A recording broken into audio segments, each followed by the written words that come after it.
ನಮಸ್ತೆ friends, good food land ಚಾನಲ್ಗೆ ನಿಮಗೆಲ್ರಿಗೂ ಆತ್ಮೀಯ ಸ್ವಾಗತ.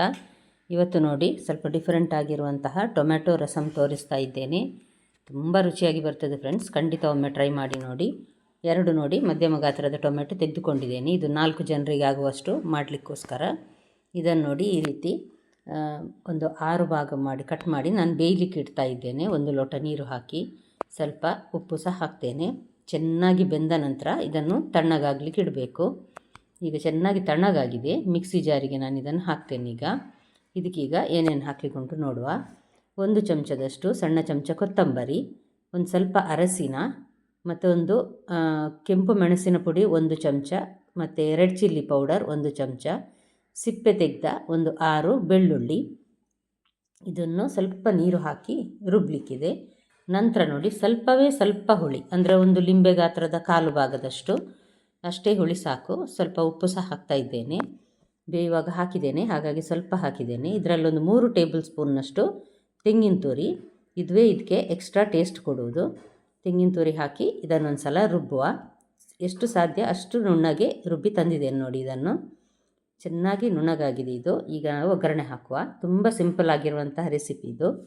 ಒಂದು 2 ಟೇಬಲ್ ಸ್ಪೂನ್ನಷ್ಟು ನಾನಿಲ್ಲಿ ತೆಂಗಿನ ಎಣ್ಣೆ ಹಾಕಿದ್ದೇನೆ. ಒಳ್ಳೆ ಪರಿಮಳ ಬರ್ತದೆ ಮತ್ತು ರುಚಿ ಸಹ ಅಷ್ಟೇ. ಒಂದು ಅರ್ಧ ಟೀ ಸ್ಪೂನ್ನಷ್ಟು ಸಾಸಿವೆ ನೋಡಿ ಚಟಪಟ ಅಂತ ಇರುವಾಗ 1 ಚಮಚದಷ್ಟು ಉದ್ದಿನಬೇಳೆ ಮತ್ತು ಕೆಂಪು ಉದ್ದ ಮೆಣಸು, ಬ್ಯಾಡಿಗೆ ಮೆಣಸನ್ನು 1-2 ಮೆಣಸನ್ನು ಕಟ್ ಮಾಡಿ ನಾನಿಲ್ಲಿ ಹಾಕಿದ್ದೇನೆ.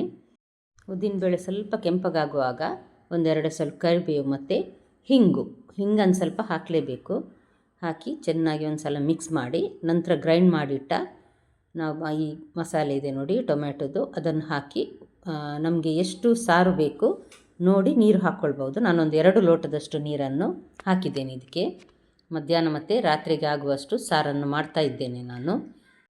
ಒಂದು ಸಲ ಬಾಯ್ಲ್ ಆಗಲಿಕ್ಕೆ ಸ್ಟಾರ್ಟ್ ಆದ ಕೂಡಲೇ ಮೆಲ್ಲ ಉರಿಯಲ್ಲಿ ಒಂದು 10 ನಿಮಿಷ ಇದನ್ನು ಕುದಿಸಬೇಕು.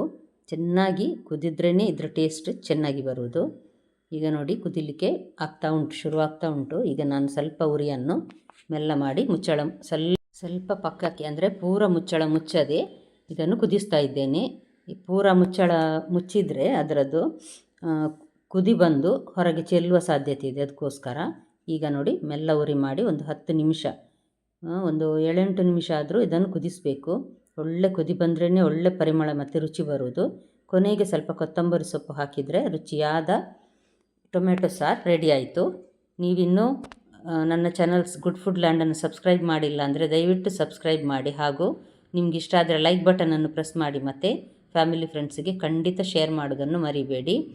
ನಾಳೆ ಇನ್ನೊಂದು ಹೊಸ ರೆಸಿಪಿಯೊಂದಿಗೆ ನಿಮ್ಮನ್ನು ಮತ್ತೆ ಭೇಟಿ ಆಗ್ತೇನೆ. ನೋಡಿದ ಎಲ್ಲ ವೀಕ್ಷಕರಿಗೆ ಧನ್ಯವಾದ.